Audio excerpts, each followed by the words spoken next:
होगा।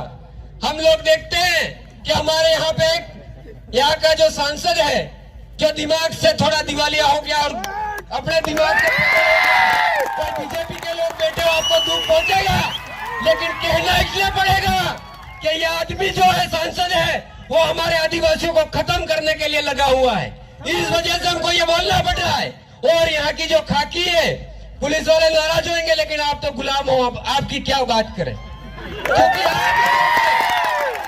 पुलिस जो बैठी है, पुलिस मैं ये एक बात और बोलना चाहता हूँ, पुलिस में भी हमारे आदमी बैठे, थानेदार को हमारा आदमी, एसपी भी हमारे, लेकिन वो भी गुलाम।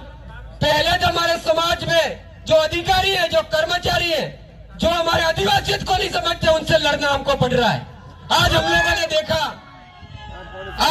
ने देखा, कल रात को मेरे पे फोन आता है, सरड़ा के अंदर 4 भाइयों को मूर्ति लगाने गए, बिरसा मुंडा और टंडा भील की मूर्ति लगाने गए, तो हमारे भाई एक सचिव था, उसने केस कर दिया और 4 आदिवासियों को बंद किया। और बंद करने वाला कौन? आदिवासी थानेदार। आप बताओ अब क्या करें। मैं आपको एक बात और बताता हूँ, जल जंगल जमीन की बात करते हैं तो हमारे खेरवाड़ा के अंदर भी यहाँ पे अवैध तरीके से लकड़ियों की तस्करी हो रही थी। मैंने उस मामले को उठाया और 2 गाड़ियों को जब्त किया। तो फिर वो जो आजपुर का एक तस्कर था, उस तस्कर ने क्या किया कि हमारा आदिवासी भाई ड्राइवर था, उसको आगे करके मेरे खिलाफ मुकदमा कराया। खेरवाड़ा थाने में गए, ठंडा साहब ने ना कह दिया कि मैं मुकदमा दर्ज नहीं करता हूँ। फिर वो कहाँ गए?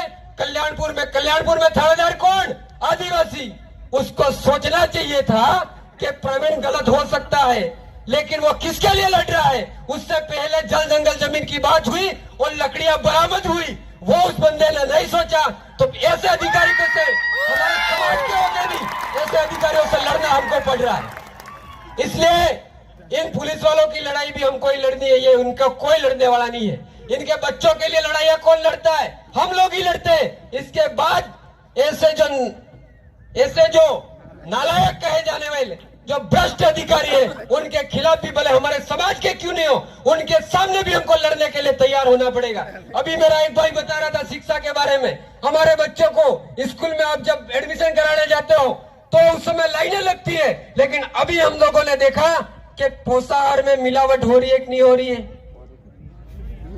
दूध पाउडर को बेचा जा रहा था, उस मामले को पकड़ने के बाद कोई किसी का रिश्तेदार हो, अधिकारी हमारे जांच का, इसके बाद भी कहता है कि प्रवीण जी ये गलत मुद्दा उठा रहे हो। तो ऐसे जो ये गैर जिम्मेदारी अधिकारी है हमारे समाज के, उनके समाज के विरोधी